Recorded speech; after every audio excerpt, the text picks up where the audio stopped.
Hey guys, welcome back to Dexter Ranch.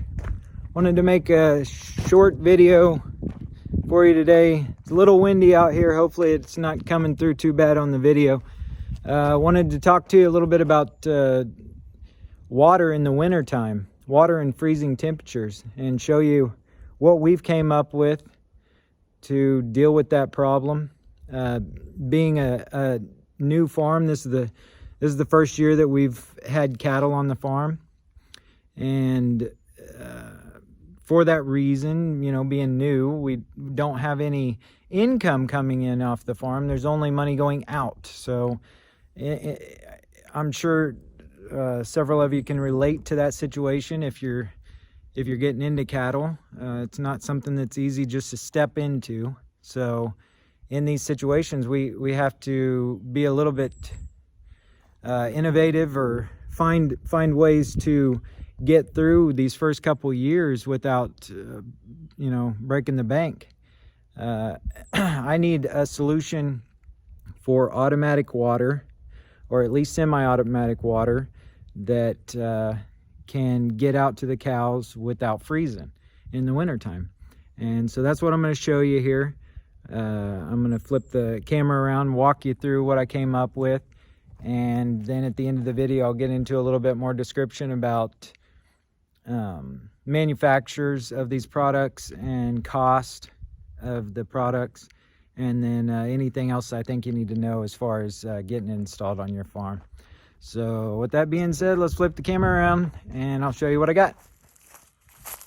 So what I came up with is this is a 100-foot heated hose that I have hooked to my water faucet here. It's currently running. There, it shut off. So it's a 100-foot heated hose. This is made by a company called Pirit, P-I-R-I-T, I believe. Links will be in the description. This is a $260 hose, so a little bit of an investment, but it's got a thermostat on it to where it isn't just sitting there soaking up electricity. It kicks on when it goes below freezing. It's got a black plug there, and I've got it taped up right there because my dog was trying to chew on the plug, but just to keep it together there. But so you got a 100-foot heated hose with an extension cord, and that runs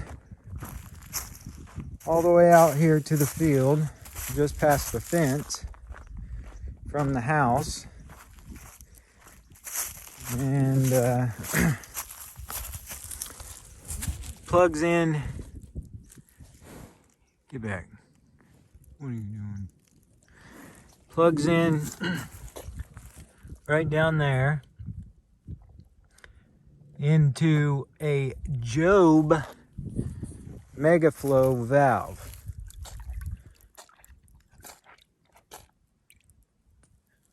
Ivy, can you back up for a minute? Or get your drink and move on? Anyway, so let's see if I can get a shot with her there. So there's the Job valve right there. So the water is actually coming in below the water line. It isn't, you know, they got those, and I had one during the summer, those two holes right there in the tank. Those were for one of those valves that comes over the top of the tank. But with this type of valve, your water is coming in below the water line. So as long as that heater right there does its job and keeps the water from freezing, then there shouldn't be any problem, and we haven't had any problems so far. And we've had several nights and several days, full days, that it was frozen. So yeah, so that's a Job Megaflow water valve, and I'll get I don't know exactly the manufacturer on that water heater, but I think it's a want to say 1,000 watt, either 750 watt or 1,000 watt.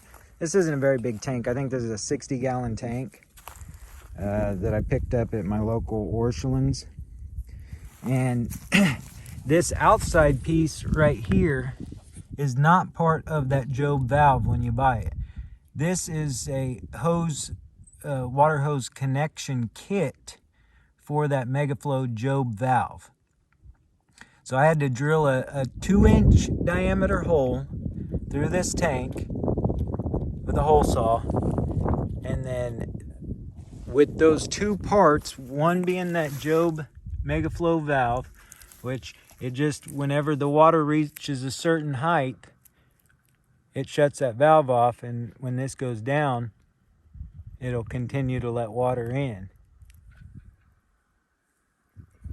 Okay, but those are two separate part numbers, and I'll put links to both of them in the description so you can hear it. There, and it shut off. So yeah, so with those few things, and then that's just plugged in. I've got a outlet here on the side of my electrical post, so I've got one line is going to the water hose, and one line is going to the heater there. So that's it. I mean, like I said, the water's being kept at temperature all the way from the house out to the tank, and then it's coming in under the water line. So as long as that water heater keeps the water from freezing, we should be good to go. Obviously, like I said, it's one of those things that you can't just set it and forget it. But you know, you're going to need to keep an eye on it. But as long as you you know, come out here and check on it periodically, you should have a system that'll take the water out to the cows and allow them to have clean water throughout the winter without you having to be out here hauling it to them every single day. So let's head back inside, and I'll put you guys up on the computer and walk you through where they sell these items, and show you the prices and the model numbers, and talk a little bit more about the installation with the documentation in front of me. All right, guys, so here I'll show you. This is the Pureit website. This is the manufacturer of the heated hose. And as you can see, they make a 12, 25, 50, and 100-foot lengths. I needed the 100 feet, and price goes up considerably the longer they get. But as you can also see, they're currently out of stock on their website. We're right in the middle of winter here, so I'm sure they're having a hard time keeping up. But I was able to find it on eBay right here. Same exact price as the Pureit website, free shipping. So they are available. Looks like it's out of stock on Amazon and on their website, but they've got them here. So this is the Job Megaflow valve, $52. This is the model that I purchased. I got a video in there. It's not anything great. So yeah, a couple pictures of it here, and a little information. Let me go back there, show you the model number here. Yeah, right there. So that's the model number of the valve that I bought from Job. I bought it on Amazon. So this is the tank fitting adapter, 19 bucks. Says it fits most Rubbermaid tanks. I don't know what. Mine's not a Rubbermaid, but A couple of photos, and then little instructions here. Kind of gives a little diagram of how everything goes together.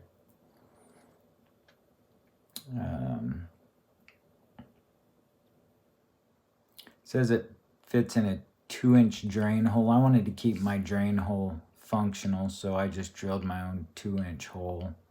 And I don't know if my drain hole is 2 inches on that tank or not, but so I just drilled my own hole.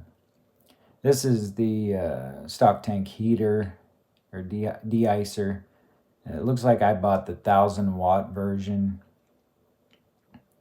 They got all different sizes, 250, 500, 750, 1,000. And the price was relatively the same, so I just went with the bigger one. I didn't figure it would be that big of a deal. They got a little thing here that kind of gives you a guide. See, like I'm in zone 6, and we'll say my tank's roughly 60 to 80 gallons.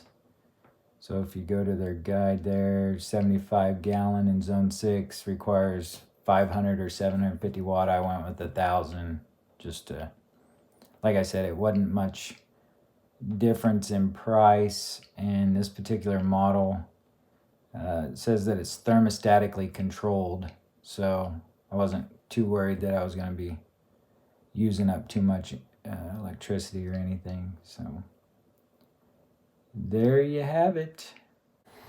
All right, guys, let's add up what was spent on this project. I'm gonna just round everything up to give good even numbers. Let's see, we got $46 on the tank de-icer, $53 on the Job Megaflow valve, another $20 for the tank attach fitting, and then $260 for the heated 100-foot hose, for a grand total of $379. So $380 total cost of the project. That's a drop in the bucket relative to a more long-term solution like a Ritchie brand or equivalent auto water being installed here on the property. A project like that would easily go 5, 6, 7 times this cost by the time it was said and done, along with a pretty considerable time investment depending on the amount of work you did yourself. So for me, this was the right solution for right now, and hopefully some people find this video that are in a similar situation and looking for a way to get clean water out to the animals without breaking the bank or carrying it out there every day. So I'm not sponsored by any of these people. All these items were purchased with my own money. So that's that. If you guys would like the video and share it with your friends and family, that's appreciated. And also if you'd subscribe to Dexter Ranch channel, that'd be great as well. That's going to do it for this project, and we'll see you on the next one.